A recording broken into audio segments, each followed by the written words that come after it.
It all started so innocently. I had just landed in Auckland, New Zealand, a stop on my dream trip around the world. Traveling alone can get lonely, so that night I decided to swipe through Tinder. I wasn't looking for anything serious, just someone to show me around, maybe share a laugh or two. And then, there he was. Jesse. His profile didn't scream anything unusual. He seemed kind, normal, even charming. We matched instantly, and the conversation flowed like we'd known each other forever. He suggested we meet the next day for drinks. I should have felt a twinge of hesitation, but I didn't. That's how these things happen, don't they? The next evening, I got ready at my hostel. My bunkmates teased me, asking who the lucky guy was. I laughed it off, joking that he might be a serial killer. If only I knew.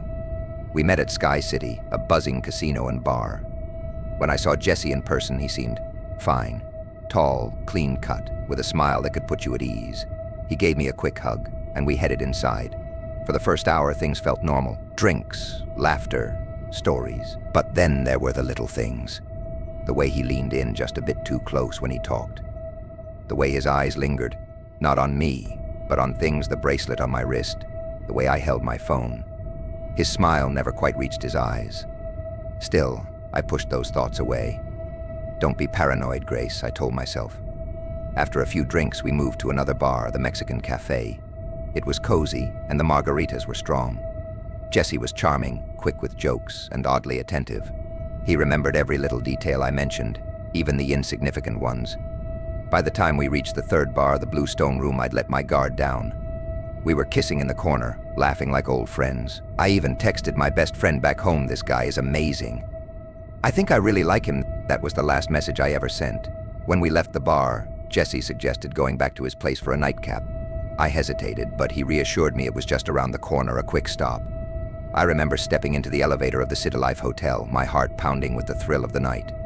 The doors closed, and I thought, what's the worst that could happen? The apartment was neat, almost too neat. The kind of place that didn't feel lived in. He poured me a glass of wine, but I barely had a sip before things took a turn. I don't know what set him off. One moment we were laughing, and the next, his expression darkened. His words turned sharp, cutting through the air like a blade. I made a joke, something lighthearted, and he didn't laugh. Instead, he stared at me, his eyes cold and calculating. "You think you're so clever, don't you?" he said. His voice low, almost a growl. I froze. The warmth, the charm, all gone. In their place was something sinister, something I hadn't seen before. "I know your type," he continued. "You think you can just come into someone's life and leave, like it doesn't matter. But it does." My pulse quickened. I tried to laugh it off, but my voice shook. "Jesse, I think I should go." But he didn't move. He stood there, blocking the door, his face unreadable. "You're not going anywhere," he said. I tried to run, but he was too strong. I screamed, but the walls were too thick. He tied my hands, his grip like iron, and muttered things I couldn't understand. At one point, I thought I could reason with him, but his eyes, they were empty, like looking into a void. I don't know how long it lasted. Hours? Days? Time lost all meaning. The last thing I remember is the suitcase. He dragged it into the room, unzipped it with a sickening calm. "This is your fault," he said, his voice devoid of emotion. And then, nothing. When they found me days later, buried deep in the woods, I wasn't Grace anymore. I was just a story, a cautionary tale, a reminder that monsters don't always hide under the bed. Sometimes they smile at you across the bar, buy you a drink, and charm you into letting your guard down. So the next time you swipe right, think of me. And pray you don't meet your own Jesse. I never thought something like this could happen to me. You hear stories, see the warnings online, but they always feel distant, like they're meant for someone else. But now, every time I close my eyes, I see her face. Her name was Elise. I swiped right because of her smile, mischievous, like she knew a secret you'd want to die to uncover. Her bio said, looking for a partner in crime, or at least someone who doesn't ghost after a bad joke. It felt like a challenge, and I couldn't resist. Our chat started off playful, bantering about horror movies and ghost stories. She said she loved being scared. That fear was her adrenaline. I told her I did too. That was true. At least until that night. We decided to meet at a bar downtown. Elise picked the place, a small, tucked-away dive with dim lighting and a faint smell of spilled whiskey, the kind of place that seemed plucked out of a noir film. When I saw her, she was even more striking in person. That smile again, and those eyes sharp and curious, like they could strip away all your defenses. She waved me over, and for the first half of the night, things were perfect. We laughed, swapped ghost stories, and drank more than we probably should have. It wasn't until I noticed her glancing at her phone that things started to feel off.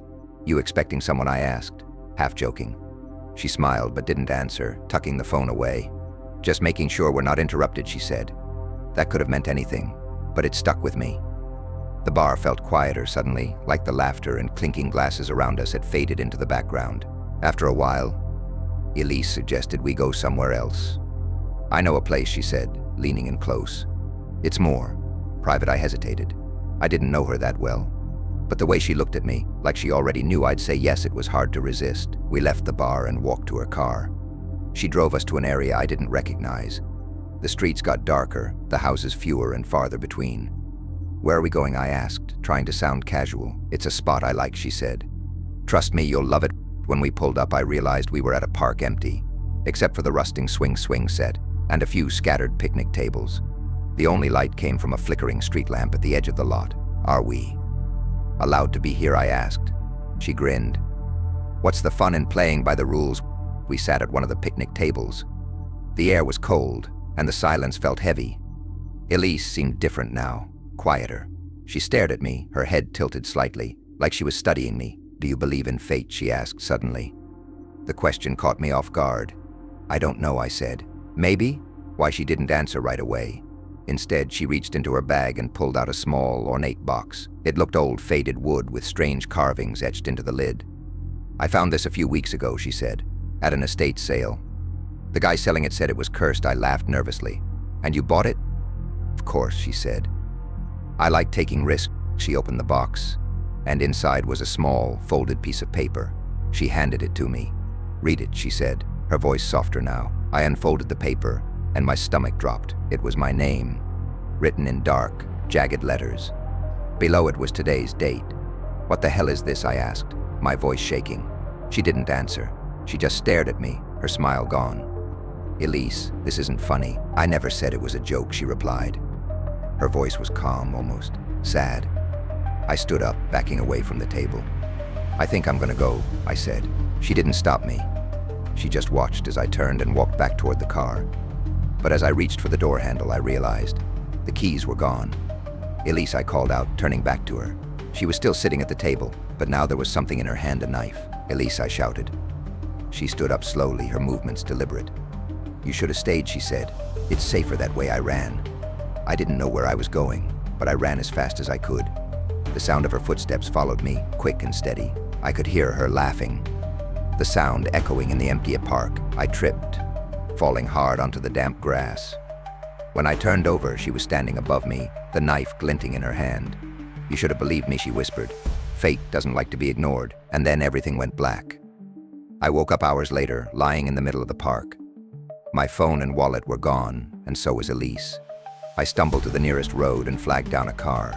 When I told the police what happened, they looked at me like I was crazy. They said there was no record of an Elise matching her description on Tinder. And the bar we met at had no cameras. Sometimes I wonder if she was real at all. But then I remember the way her smile faded, the sound of her laughter as she chased me. And I know Elise was real. And she's still out there.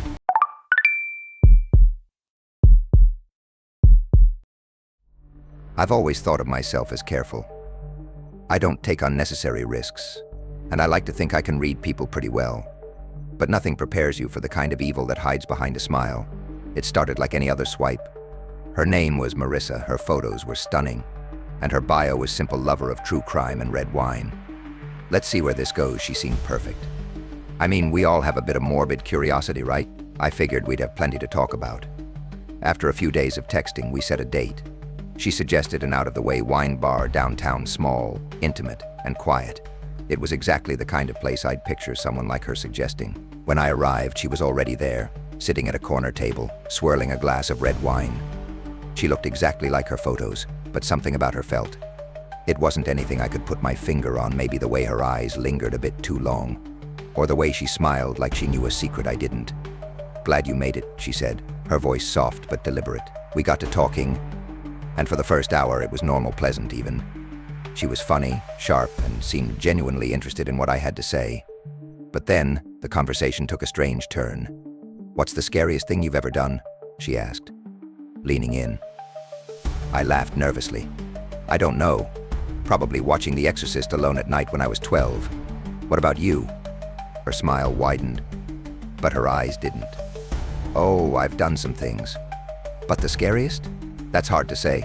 Fear is subjective, don't you think?" I nodded, feeling the weight of her words settle into my chest. Sure, I guess she reached for her glass and paused. "Do you ever think about how easily a night like this could go wrong?" "What do you mean?" I asked, my throat suddenly dry. "I mean," she said, tilting her head, "we're strangers.